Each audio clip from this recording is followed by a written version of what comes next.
Opa galera, beleza? Aqui quem está falando com vocês é o Gustavo em mais um vídeo no canal Cruzeiro News.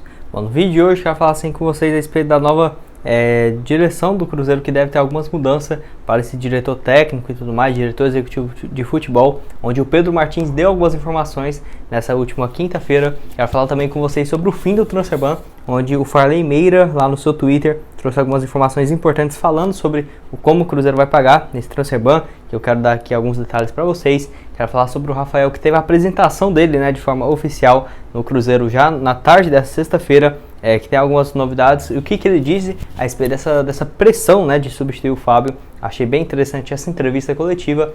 E também, para terminar, quanto que o River Plate está pedindo para liberar o atacante Carlos Alzuki, que tem seus 30 anos de idade. O Cruzeiro tem interesse de um empréstimo. Como que ficaria essa negociação, que eu quero aqui falar com vocês. Mas só antes de começarmos, aproveite para deixar seu like, também se inscrever no canal. Estamos quase chegando nessa marca de 31 mil inscritos e 500. Então assim, conto com a ajuda de todos vocês, tá bom? O salve de hoje é para duas pessoas que comentou no vídeo de hoje mais cedo. O primeiro vai lá para o Isalino Moisés, ele que é lá de Londrina, no Paraná. Tá sempre aqui acompanhando meus vídeos, tá? Valeu demais, Isalino. Um abraço. O outro é para o Paulo, ele que é de Belo Horizonte. Foi o primeiro a comentar no vídeo que eu postei agora há pouco. Valeu demais, Paulo. Um abraço, um salve para você. Vale lembrar que eu já postei um vídeo hoje de manhã e um de tarde agora há pouco, falando sobre possíveis empresários que podem entrar no Cruzeiro Empresa. Recomendo você dar uma olhada, 3 vídeos aqui no canal hoje para vocês, tá bom? Enfim, e vamos então para as notícias, que temos alguns assuntos importantes que eu quero compartilhar aqui com vocês. Bom, quero começar falando sobre o departamento de futebol do Cruzeiro, onde o Pedro Martins deu entrevista nessa última semana, na última quinta-feira, a primeira entrevista dele sob comando aqui do Cruzeiro. Ele falou assim, sobre ter a diretoria, o departamento de futebol do Cruzeiro todo integrado, que assim, a ideia é ter gestores em cada área que pode responder a um diretor, caso, por exemplo, o Pedro Martins, como por exemplo, diretor executivo de futebol. Então assim, não vai ter uma função específica para cada um. Por exemplo, o diretor executivo pode dar algumas dicas e tudo mais, por exemplo, em outros cargos que vai ter dentro do Cruzeiro, mas eu vejo que a Raposa deve contratar pelo menos mais uns 2 dentro dessa função, para no caso ser diretor de alguma área dentro da Raposa. E como eu já tinha falado para vocês, o Elias, por exemplo, chegou justamente, no caso, a contratação dele foi pensada nisso, que foi o Cruzeiro estar buscando, de acordo com a Itatiaia, profissionais no mercado de análise de desempenho e também de scout, que vai ser o que o Elias vai fazer, tanto para o Cruzeiro quanto para o Real Valladolid, lá da Espanha. E no caso desse análise de desempenho, deve chegar novas pessoas para essa função. Onde uma das partes que o Pedro Martins falou sobre isso, ele disse o seguinte, abre aspas, a ideia é montar um departamento de análise de desempenho muito forte e um departamento de análise de mercado com especialistas e com gente que conheça muito bem a demanda de mercado do Cruzeiro, que eu acho que vai ser uma boa, até para evitar muitas burocracias e tudo mais, e só ter uma pessoa responsável por cada área. Eu vejo que o Cruzeiro aí realmente investindo bastante em analisar as melhores tendências, as melhores oportunidades de mercado. Bom, mais um assunto importante que eu quero falar aqui com vocês é a respeito do goleiro Rafael Cabral, que foi anunciado pelo Cruzeiro já na tarde dessa sexta-feira. No caso, deu a sua primeira entrevista coletiva, ele que nunca tinha falado aqui sobre o goleiro do Cruzeiro e tudo mais, que assim, ele falou sobre substituir o Fábio e se ele estava com pressão ou não para substituir o maior goleiro, o maior ídolo da história do clube. E assim, o Rafael foi muito bem nessa entrevista. No caso, ele falou que a história do Fábio é insubstituível e para o torcedor do Cruzeiro ele não tem interesse em substituí-lo e sim criar sua própria história aqui dentro do Cruzeiro. Ele falou que assim, vai ter muita vontade e determinação e que ele encara como uma substituição, não encara como uma substituição, por exemplo, mas sim como um sucesso. No caso, para o Rafael assumir essa função, Rafael Cabral, que chega com muita moral com a torcida do Cruzeiro, a expectativa é que inclusive ele seja o titular, tá? Ele diz assim, que tem uma admiração gigantesca para o Fábio e disse o quão importante ele foi, dentro do clube nesses últimos anos. E vale lembrar que o Rafael também estava numa fase boa pelo Reading da Inglaterra. As últimas 2 temporadas ele praticamente jogou como titular, tá? Tendo sempre a média ali de 35, 36 jogos no ano, que para o calendário europeu é quase ali 95% dos jogos. E vale lembrar que ele assinou um vínculo com o Cruzeiro, que eu tinha esquecido de falar aqui para vocês, até dezembro de 2024. Então um vínculo bem longo, que assim, prevê algum aumento salarial e tudo mais, a partir do momento que o Cruzeiro conquistar o acesso para a Série A. Então até quando ele tiver seus 34 anos de idade vai estar vinculado ao Cruzeiro, que eu achei uma boa. Eu quero que você deixe aqui nos comentários também o que você achou a respeito dessa entrevista do Rafael Cabral e se ele está preparado para ser esse, no caso, esse sucessor do Fábio aqui no Cruzeiro.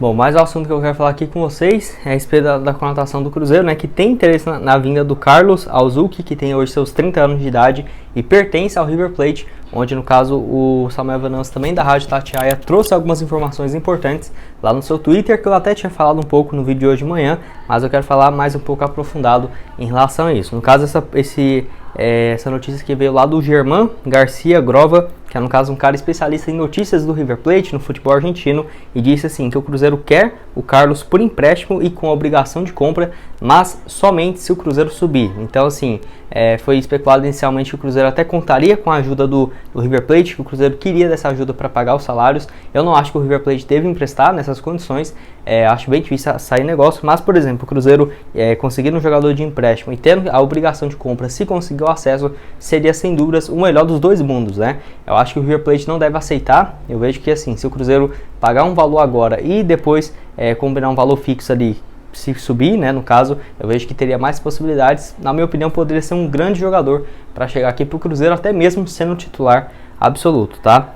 Vale lembrar que, no caso, para vender ele em definitivo, de acordo com esse repórter, o River Plate pediria algo próximo de 1,5 milhão de dólares, que eu achei um valor bem alto, tá? Isso dá quase 7,5 milhões, quase 8 milhões de reais, achei um valor bem alto, ainda mais para um cara que tem 30 anos de idade. Até você vai me perguntar, né, já tinha falado aqui com vocês, que no caso o jogador tinha vínculo até dezembro agora de 2022, mas a grande questão é que assim, o River Plate tem interesse de renovar esse vínculo com ele, porque pode negociar com um valor bem maior, até mesmo com esse empréstimo com obrigação de compra, porque se tivesse vínculo até o final do ano, o River Plate, por exemplo, acho muito difícil eles ter conseguido no máximo ali 1 milhão, 2 milhões de reais, mas renovando esse vínculo, infelizmente fica um pouco mais complicado para o Cruzeiro. Vale lembrar que ano passado ele jogou pelo Talleres da Argentina, fez 53 partidas, 11 gols e 6 assistências. Acho que é um jogador aí bem interessante. Eu quero que você deixe aqui nos comentários. Você acha que compensaria o Cruzeiro pagar quantos pela sua contratação? Você acha que seria melhor esse modelo com obrigação de compra,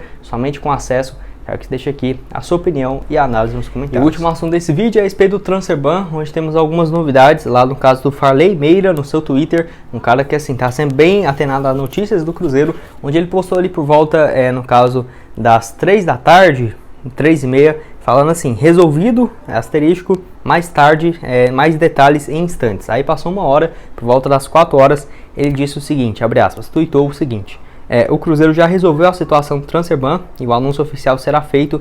O clube prepara a documentação de todos os novos reforços e do treinador para dar entrada até segunda-feira, 1h da tarde, no bid da CBF, que precisa de pelo menos 48 horas para homologar os registros, fecha aspas. Então assim, você vê que o Cruzeiro, pelo visto, conseguiu, no caso já vai dar alguns dias que vai pagar esse Transferban. Não sabemos como, se vai, por exemplo, conseguir algum acerto com os clubes, ou se, por exemplo, vai pagar à vista esse valor, que eu acho bem difícil, tá?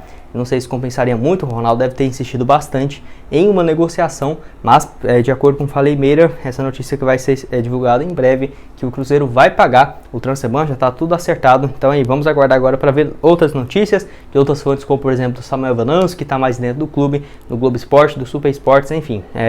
Mas pelo que parece que o Cruzeiro vai, no caso, fechar esse Transferban e finalmente encerrar essa dívida para anunciar de forma oficial os 11 reforços mais o treinador, que realmente é muito aí, que se o Cruzeiro não adiantasse isso no máximo até nessa sexta-feira, eu vejo que a Raposa teria muito trabalho, porque você vê que a documentação vai chegar ainda na segunda-feira para registrar os jogadores, sendo que a estreia é dia 26, numa quarta, então ficaria muito em cima, né? O Cruzeiro aí pelo visto resolvendo essas questões em relação ao Transferban. Quero que você deixe aqui nos comentários o que você acha a respeito disso. Estou curioso para saber a opinião de vocês. Bom, esse foi o vídeo, espero que tenham gostado. Não esqueça de deixar seu like, também se inscrever no canal para continuar recebendo mais conteúdos como esse, tá bom? Enfim, vou deixar aqui na tela final agora 2 sugestões de vídeo para vocês. Como eu já postei aqui 2 vídeos para vocês hoje de manhã, vou deixar aqui os 2 aparecendo. E também se inscreva no nosso canal de cortes, que eu vou deixar aparecendo aqui na tela final agora. Muito obrigado a todos por terem assistido até aqui. Até mais, valeu!